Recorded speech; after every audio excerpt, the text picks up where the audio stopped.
वेखो खुदा बचा गए ओए होए। अस्सलाम वालेकुम मेरे दोस्तों, क्या हाल है? ठीक हो? तबीयत से ठीक है? तो मैं तुहाडा अपना पिंड मुंडा जनाब, इस वक्त मैं खला दरिया सतलुज ते। दरिया सतलुज ते खला पानी दी रफ्तार और तेजी वेख के मेरे जेड़े टंगन वो कंबदिया खलिया वा कि की बनेगा इस दफा साडे नाल, साडे पिंड आला नाल, मेरे पिंड वाले बिरावां नाल इस दफा की बनेगा। साडिया फसलां तबाह हो जाणगियां, साडे घर तबाह हो जाणगे, असी घर तो बेघर हो जावांगे।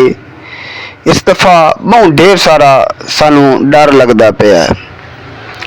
दरिया सतलुज ते तुसी पब्लिक वेखदे पे सो, पब्लिक दा हजूम वेखदे पे सो। हर बंदा यही दुआ मंगदा पिया है, या अल्लाह माफ करे साडे कोलों अगर कोई गलती कुताही होई है सानू माफ कर दे, मेरे मालिका सानू माफ कर दे, सानू बचा।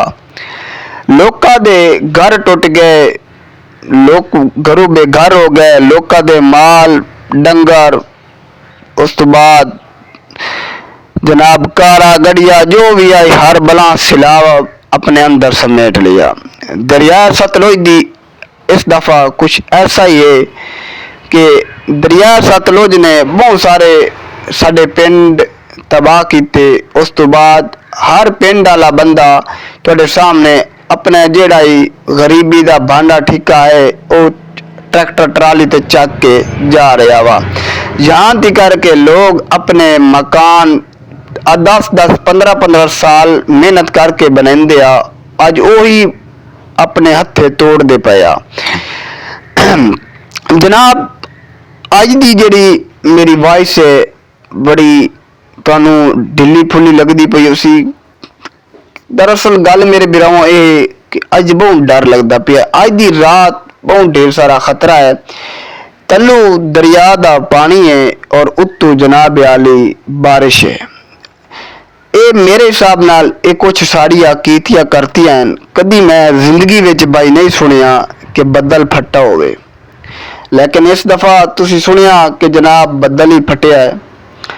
बाकी उन्हां गल्लां नूं छोड़ो, तुसी इस टाइम वेखो दरिया सतलुज दा पानी दी तेज रफ्तारी और पानी दी तुसी तेज रफ्तारी वेखो कितनी है कि और जमीन दी सतह ते बराबर आया खला है। इस दफा साढ़े जितने भी गाँव हैं इन्हां दा बचना बड़ा ढेर सारा मुश्किल और मुमकिन हो नामुमकिन हो गया है। जेड़े बिरा कहंदे हन या अल्लाह पानी आवे सिलाब आवे, हुण ओही बंदे तौबा तौबा करते पैन कि या मेरे मालिका सानू बचा दे, या मेरे मालिका सानू बचा दे। साडे कोल कोई गलतियां कुताइयां कोई गुस्ताखियां हुई हैं तो या मेरे मालिका सानू माफ कर दे। इस दफा सानू इंज लगता है कि साडा कुछ भी नहीं बचन वाला, क्योंकि जेड़ा हैड गंडा सिंह का पानी दसिया जाता पिया 3 लाख तो देर है, ओदी निस्बत अगर साडे कोलों 1.5 लाख भी पहुंच आया तो साडे कोलों काबू तो बेकाबू है। लोग तुसी आमने सामने वेखदे पे सो बन दित्या, लेकिन ये बन कामयाब नहीं है, क्योंकि बन दे नाल जदों पानी इधर नवा एक असी बन बनाया है, जदों उहदे नाल पानी लग्या है तो स्कूटर ही उहदे उत्ते नहीं लगा जांदा, उस स्कूटर थल्ले बह जांदा ही। अल्लाह बचावे, वो बचावन वाला है, वो खालिक है, वो मालिक है, वो राज़िक है। लेकिन इस दफा सानू उम्मीद बहुत घट है। बड़े इस दफा साड़िया फसलां लोकां दे कपाई लोकां दियां फसलां लख रुपए जिन्ना बिरावां ने उधार चक के खादू स्प्रे कीतिया। तुसी सोचो मेरे बिरावां, उन्हां बिरावां दे दिल ते की बीतदी पई होसी। जेड़े घरों बेघर हो गए उन्हां दे दिल ते की बीतदी पई होसी। छोटे छोटे बच्चे लैके किसे पराए बूहे ते बमना बड़ा बहुत मुश्किल है और बहुत औखा काम है।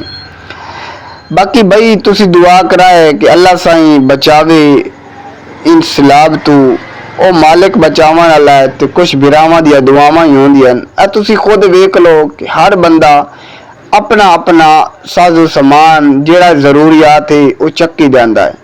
जेड़े बंदे अपने हत्थां नाल शौक नाल मकान पैंदे असी, अज वही बंदे अपना दुख भरी दास्तान नाल अपने मकान उखाड़ी जांदे आ और समान अपना ट्रालिया समेट के कई घरों बेघर हो जांदे आ। ਬਾਕੀ ਵੀਡੀਓ ਤੁਸੀਂ ਐਂਡ ਤੱਕ ਵੇਖਣੀ ਹੋ ਸੀ ਔਰ ਪੂਰੀ ਵੇਖਣੀ ਹੋ ਸੀ। ਜਿਨ੍ਹਾਂ ਵੀਰਾਂ ਨੇ ਹਾਲੇ ਤੱਕ ਮੇਰਾ ਚੈਨਲ ਸਬਸਕ੍ਰਾਈਬ ਨਹੀਂ ਕੀਤਾ, ਮਿਹਰਬਾਨੀ ਕਰਕੇ ਮੇਰਾ ਚੈਨਲ ਸਬਸਕ੍ਰਾਈਬ ਕਰ ਲਵੇं, ਵੀਡੀਓ ਨੂੰ ਲਾਈਕ ਕਰ ਲਵੇं ਔਰ ਫੇਸਬੁੱਕ ਪੇਜ ਤੇ ਵੇਖਣ ਵਾਲੇ ਮੇਰੇ ਵੀਰਾ ਫੇਸਬੁੱਕ ਪੇਜ ਤੇ ਸ਼ੇਅਰ ਕਰ ਦੇਵੇं। ਓਕੇ ਬਾਈ, ਲਵ ਯੂ ਹੋ ਗਿਆ। ਤੇ ਅੱਗੇ ਵੀਡੀਓ ਤੁਸੀਂ ਜ਼ਰੂਰ ਵੇਖਣੀ ਹੋ ਸੀ ਐਂਡ ਤੱਕ।